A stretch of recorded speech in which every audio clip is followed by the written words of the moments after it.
Dalam diskusi ini, kawan-kawan, kita akan coba mengupas tuntas bagaimana Undang-Undang Cipta Kerja ini, bagaimana nasib Indonesia ke depan setelah diberlakukannya Undang-Undang Cipta Kerja. Karena kita tahu persis bagaimana nafas perjuangan mahasiswa, buruh, pemuda, dan seluruh masyarakat Indonesia selama digaungkannya tahun 2020. Kita sama-sama berjuang melawan dan menolak Undang-Undang Omnibus Law. Jadi pada malam hari ini, biar anggapan terhadap mahasiswa dan pemuda, ngapain kalian tolak Undang-Undang Cipta Kerja? Apakah kalian pernah tahu apa isinya? Apa yang kontroversi? Kan itu menjadi alibi kekuasaan hari ini. Makanya kita hari ini, mari kita sama-sama membedah apa sebenarnya Undang-Undang Cipta Kerja ini urgen nggak untuk diberlakukan di Indonesia? Lalu bagaimana kondisi politik, ekonomi, sosial, tenaga kerja, buruh kita ke depan? Apakah ada jaminan dengan diberlakukan Undang-Undang Cipta Kerja misalnya? Bismillahirrahmanirrahim. Assalamualaikum warahmatullahi wabarakatuh. Malam, salam sejahtera untuk yang saya hormati Pak Bapak, Moderator, sahabat-sahabat sekalian yang saya hormati. Saya terima kasih dan memantik diskusi sebenarnya. Ya, diskusi tentang salah satu isu yang dari dulu kita bicarakan. Ya, sudah undang-undang ini kan undang-undang 11 tahun 2020. Saya teringat betul salah satu poin dari pidato Presiden Jokowi, 2 sesi yang saya catat. Pertama ketika 17 Agustus 2019, beliau menyampaikan salah satu isi poin dari pidatonya itu adalah reformasi regulasi. Nah, puncaknya ketika beliau sebagai Presiden jilid 2 tanggal 21 Oktober 2019. Saya ingat betul dan kita bisa nonton di YouTube bahwa poin dan pidato beliau pada waktu itu adalah reformasi regulasi. Reformasi regulasi yang selama ini menurut penilaian pemerintah bahwa peraturan perundang-undangan di kita itu saling tumpang tindih antara satu sama lain. Ya. Baik di level horizontal level undang-undang, peraturan pemerintah, peraturan presiden, peraturan menteri, sampai pada peraturan daerah, semuanya amburadul. Maka beliau menyampaikan pada pidato meminta kepada DPR untuk menyetujui apa yang beliau lakukan, yaitu mengusulkan salah satu RUU yang kemudian fenomenal, yaitu RUU tentang Cipta Kerja. Ya, Cipta Kerja yang kemudian orang menyebut dengan RUU Omnibus. Nah, saya jelaskan sedikit bahwa Omnibus ini hanya metode cara menyusun undang-undang. Menyusun undang-undang yang selama ini kita lakukan mulai dari tahun 45 sampai tahun sebelum orang undang Omnibus itu, kita menyusun undang-undang itu persektoral. Misalnya undang-undang tentang perhubungan hanya urusan perhubungan, undang-undang tentang penerbangan hanya urusan penerbangan. Tapi negara lain sudah mempraktekkan praktek yang namanya omnibus. Kenapa disebut dengan omnibus itu? Karena satu undang-undang itu dia bisa mengatur banyak hal.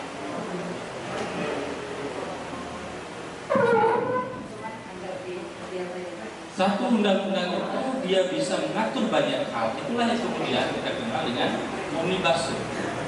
Dan di kita baru tahun 2011 kita mengenal istilah omnibus law. Persoalannya sebenarnya bukan pada metodenya, tapi pada isi substansi dari omnibus law yang kemudian banyak diprotes di mana-mana, demonstrasi di mana-mana, politik, partai politik, beberapa partai politik juga menolak.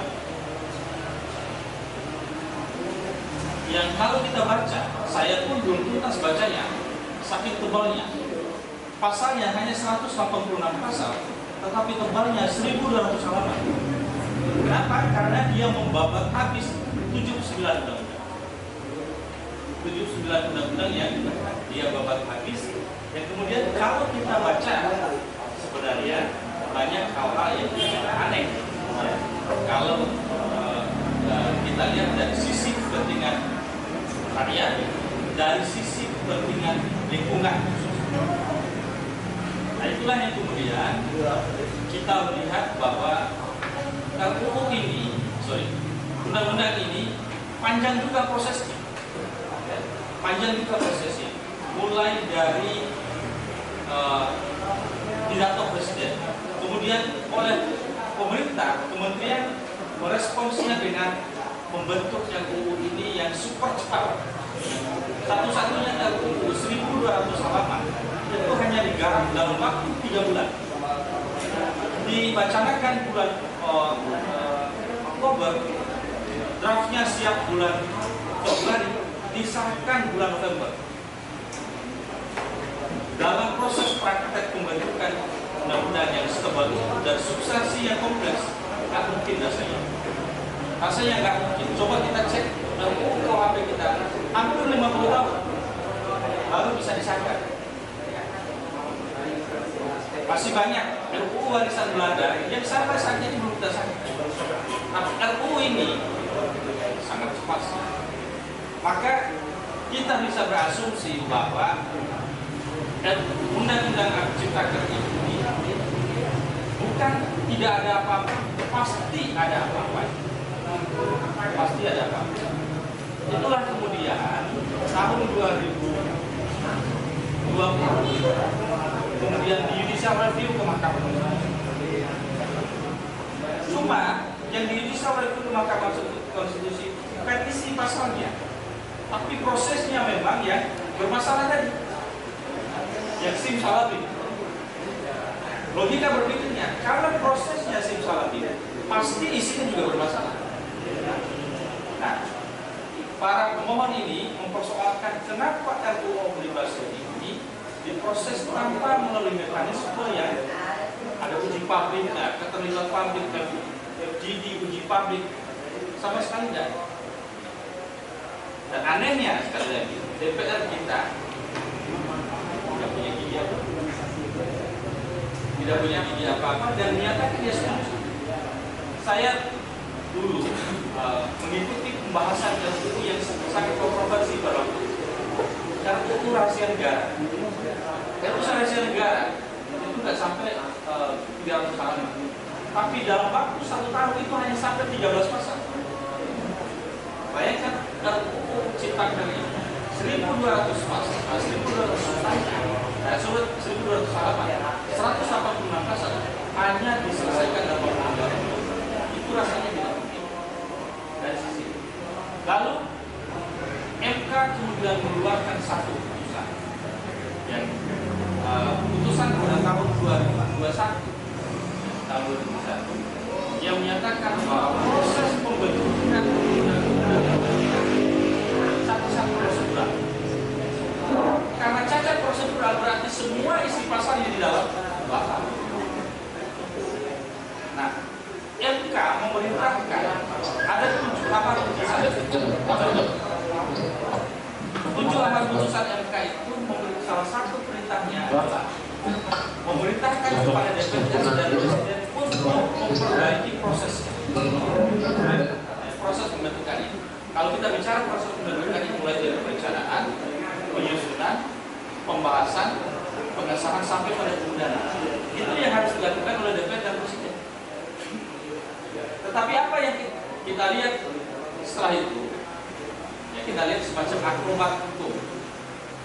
Presiden kemudian mengambil jalan pintas dan terbukti di dalam hitung pertimbangannya. Presiden kemudian mengambil jalan pintas. Ngapain kita habis-habisin waktu, habisin tenaga? Jalan pintasnya kita keluarkan Perpu, itulah mekanisme untuk mengikuti putusannya. Yang selalu saya bilang, ibaratnya gatalnya yang mana, yang digaruk yang mana. Yang diperintahkan MK itu memperbaiki prosesnya, bukan memperbaiki, bukan membuat perpu. Asumsi Presiden yang mengeluarkan perpu itu bahwa inilah jalan untuk memperbaiki undang-undang. Coba kita cek undang-undang yang terakhir. Hampir copy paste, persis sama, hanya pasal tentang tenaga kerjaan. Semua pasal di dalam itu persis dengan undang-undang nomor 11 2020.